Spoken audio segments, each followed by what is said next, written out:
ini kita harus mengandalkan Tuhan setiap hari. Kalau kita mengandalkan Tuhan, artinya kita menaruh pengharapan kita sama Tuhan. Kita katakan kalau di ayat 8-nya, ia akan seperti pohon yang ditanam di tepi air, yang merambat akar-akarnya ke tepi batang air, dan tidak mengalami datangnya panas terik, yang daunnya tetap hijau, yang tidak khawatir dalam tahun kering, dan yang tidak berhenti. Alkitab katakan kalau orang yang mengandalkan Tuhan, hidupnya seperti pohon yang di tepi air. Kalau dia di tepi air berarti pohon itu nggak pernah kekurangan, karena air adalah sumber kehidupan pohon agar bisa pohon itu bertumbuh. Begitu juga dengan kita harus bekerja untuk menutupi segalanya. Tapi kalau hidup kita seperti pohon ini disertai dengan Tuhan, pasti Tuhan buat semuanya berhasil. Baru dikatakan yang merambat akar-akarnya ke tepi batang air. Semuanya aspek di dalam kehidupan kita Tuhan berkati. Banyak orang bilang, kalau saya punya uang banyak, hidup saya akan bahagia. Tidak. Puji Tuhan, Tuhan berikan saya sempat melihat betapa banyaknya teman-teman saya yang orang hebat, orang kaya. Ada orang mau tidur pun dia nggak bisa, harus minum obat tidur. Bayangkan sampai mau tidur aja dia harus cari obat tidur. Kalau kita bukan ada beban pikirannya, bisnisnya sudah berjalan, utangnya tidak ada, tapi Tuhan bilang dia pun tidur nggak bisa.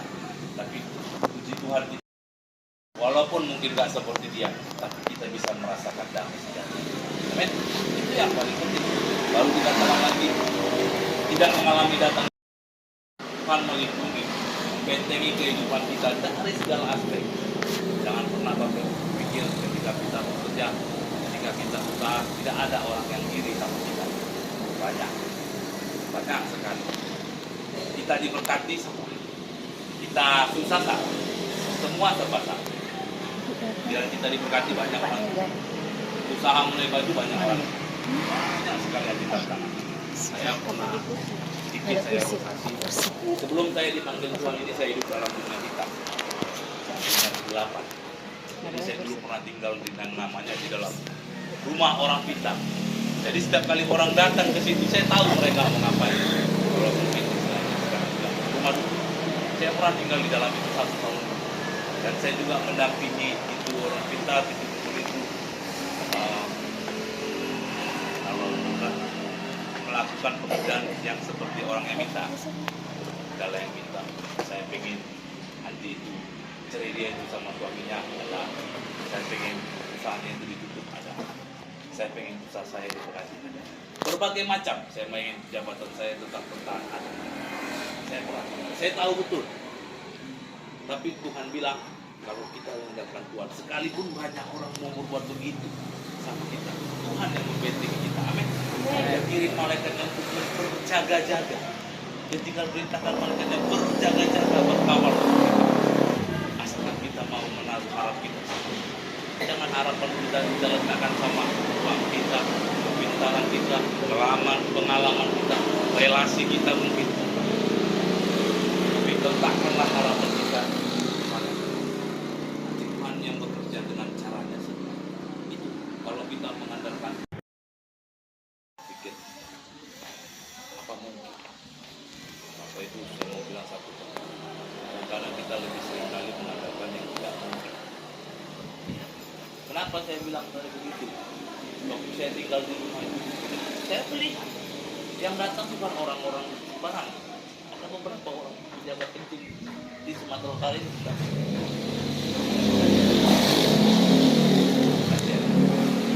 Untuk apa? Biarlah jangan digeser ke dunia. Saya bilang itu yang untuk apa? Karena kita datang sama Tuhan, biar Tuhan yang menolong posisi. Tinggal kita datang sama Tuhan, biar Tuhan yang memberkati usaha kita. Amin. Tuhan kita katakan kalau asal kita rukun, damai, sejahtera, nggak ada ribut-ribut. Tuhan bilang, Tuhan yang perintahkan berkat. Nggak perlu kita cari berkatnya, Tuhan yang datang perintahkan. Kita di sini ada usaha, Tuhan yang perintahkan berkatnya. Tuhan kirim orang-orang untuk membagi servis sepeda motor ini.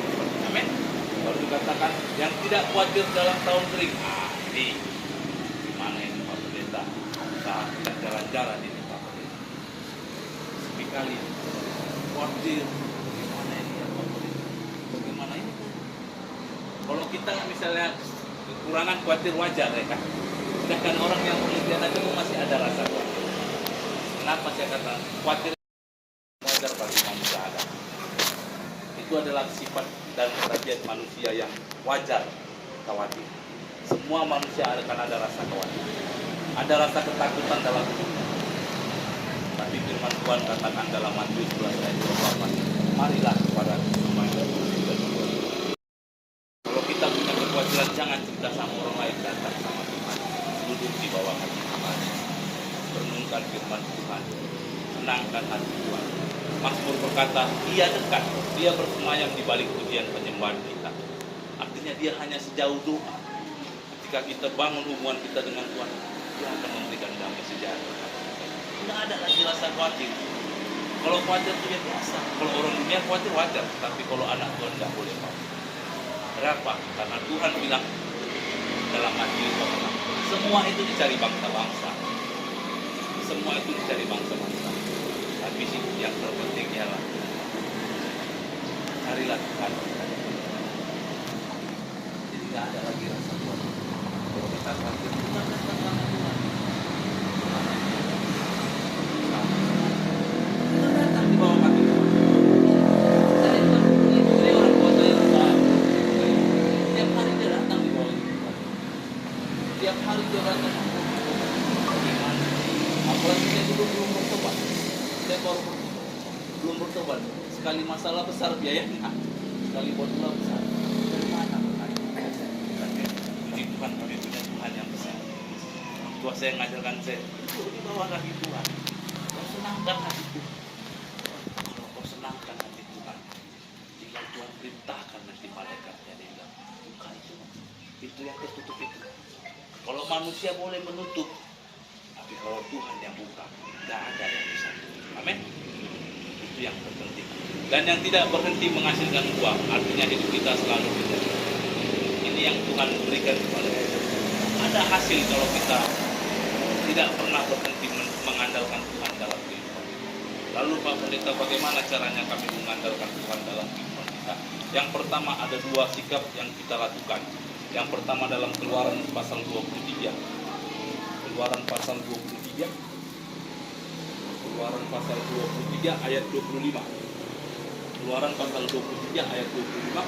Demikian firman Tuhan, tetapi kamu harus beribadah kepada Tuhan Allahmu, maka Ia akan memberkati roti makananmu dan air minumanmu, dan aku menjauhkan penyakit dari tengah-tengah.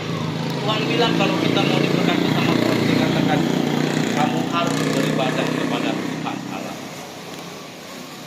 Semua kita pengen diberkati usaha, pasti pekerjaan, anak-anak mudanya yang masa depan, semua kita pengen diberkati.